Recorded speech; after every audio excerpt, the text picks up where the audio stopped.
eceran adalah semua aktivitas menjual barang dan jasa kepada konsumen akhir untuk memenuhi kebutuhan pribadi dan non-bisnis. Pelaku utama dari perdagangan eceran ini disebut pengecer atau retailing dan toko eceran atau retailer shop. Nah, di sini yang dimaksud dengan retailer shop adalah semua badan usaha yang volume penjualannya terutama dari penjual eceran. Kemudian jenis-jenis perdagangan eceran ada 8 jenis. Yang pertama yaitu toko khusus atau special store. Di sini menjual lini produk yang lebih sempit dengan berbagai pilihan yang sama. Contohnya toko sepatu, toko bunga, toko buku dan lain sebagainya. Kemudian yang kedua yaitu toko serba ada atau department store.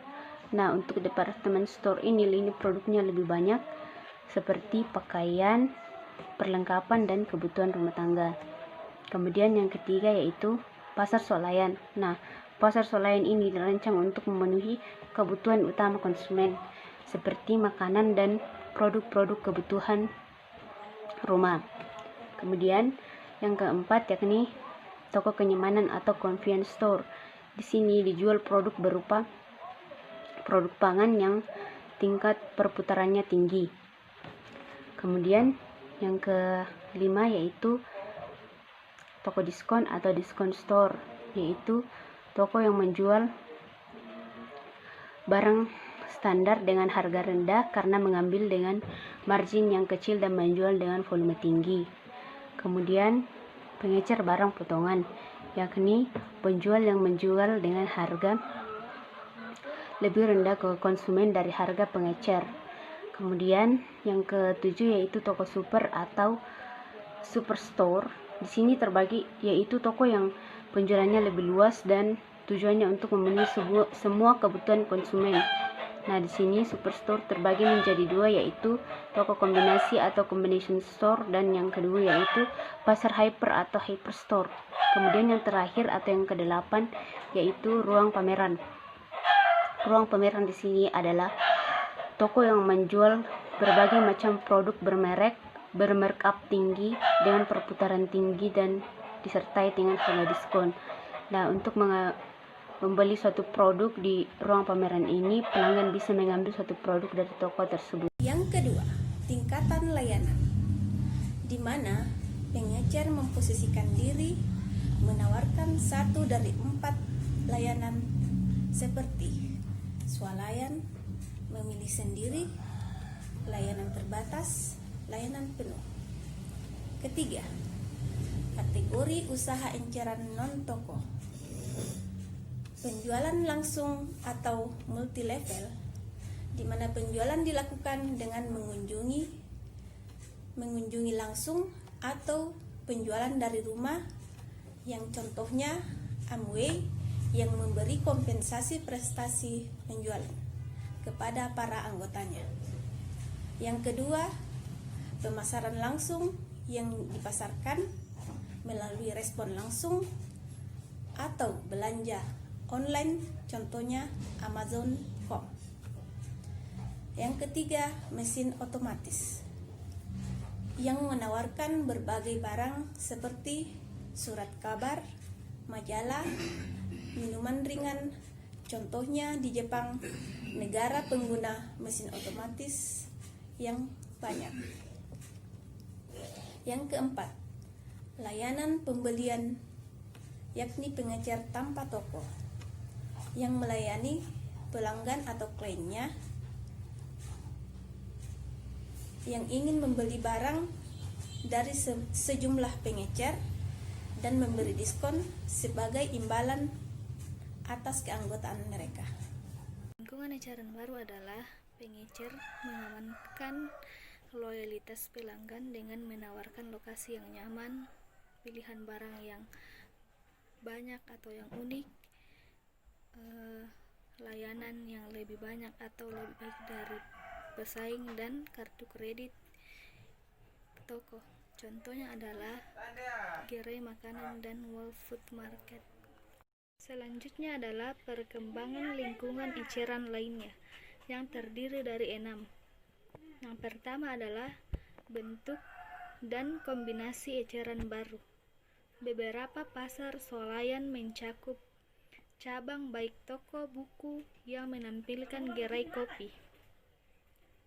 Kedua adalah pertumbuhan persaingan antar sejenis, di mana department store tidak hanya khawatir dengan department store lainnya, seperti Walmart dan Tesco yang berekspansi ke bidang produk seperti pakaian, kecantikan, kesehatan, dan alat elektronik.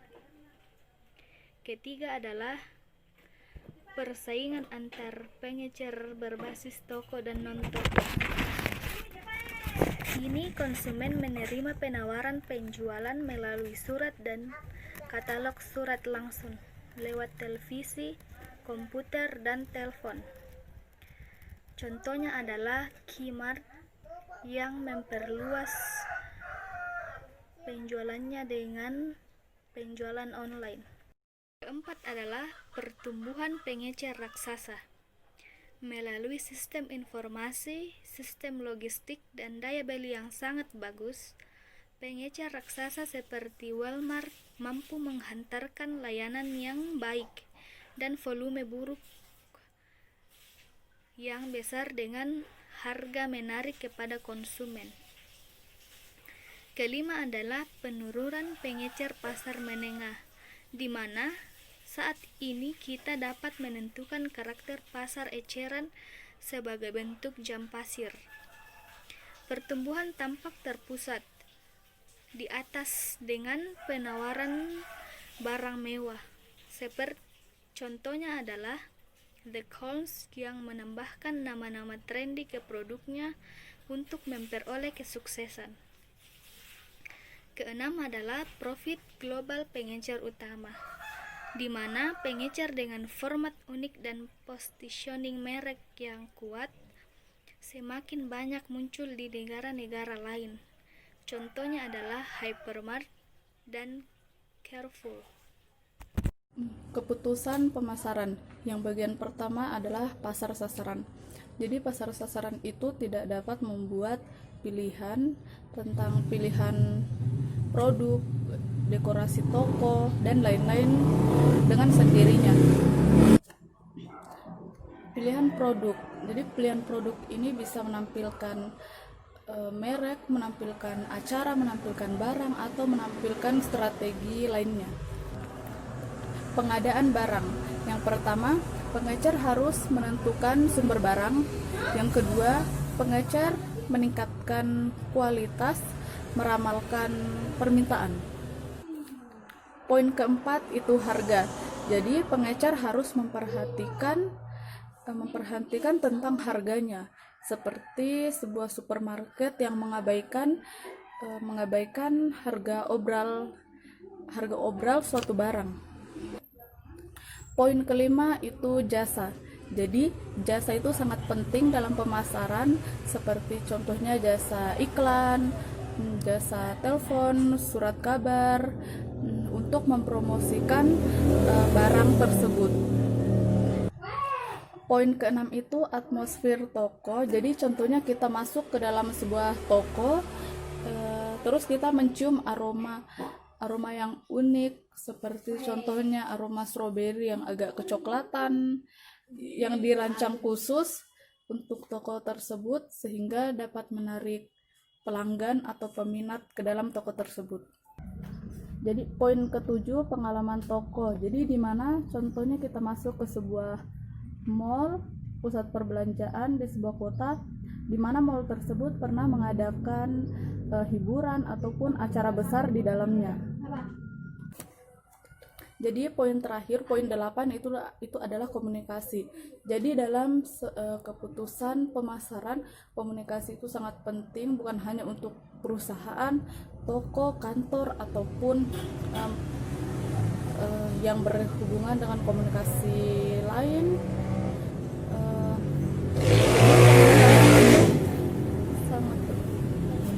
Komunikasi ini bisa meliputi seperti contohnya belanja online, belanja regional, pusat bisnis, dan lain-lain, dan lain sebagainya. B. Perdagangan grosir. Perdagangan grosir adalah semua kegiatan penjualan barang atau jasa kepada mereka yang ingin menjual atau membeli kembali untuk keperluan bisnis. B1. Perdagangan grosir melaksanakan fungsi sebagai berikut, yaitu 1. Penjualan dan promosi. Kedua, pembelian dan pembentukan pilihan barang. Ketiga, pemecah jumlah besar. Keempat, pergudangan. Kelima, transportasi. Keenam, pembiayaan. Ketujuh, penanggungan risiko. 8. Informasi pasar. B2. Tren dalam perdagangan grosir. Ada 4 cara memperkuat hubungan perdagangan grosir dengan produsen. Yang pertama yaitu mengusahakan kesempatan yang jelas dengan produsen tentang fungsi yang diharapkan di saluran pemasaran. Yang kedua yaitu mendapatkan gambaran kebutuhan ke produsen dengan mengunjungi pabrik. Yang ketiga yaitu memenuhi komitmen ke produsen dengan memenuhi saluran volume pembayaran, tagihan tepat waktu, dan lain-lain. Dan yang keempat yaitu mengidentifikasi dan menawarkan nilai tambah dengan membantu pemasok. Perbedaan perdagangan grosir dan perdagangan eceran. Perdagangan grosir tidak terlalu memperhatikan lokasi, iklan, dan promosi. Yang kedua yaitu transaksi perdagangan grosir lebih besar dari transaksi perdagangan eceran. Dan yang ketiga yaitu perdagangan eceran dan grosir memiliki masing-masing peraturan pajak. Demikian dari presentasi kami dari kelompok 5 dengan materi mengelola perdagangan eceran dan grosir. Jika ada kesalahan kata dalam pengucapan kami memohon maaf. Sekian dan terima kasih.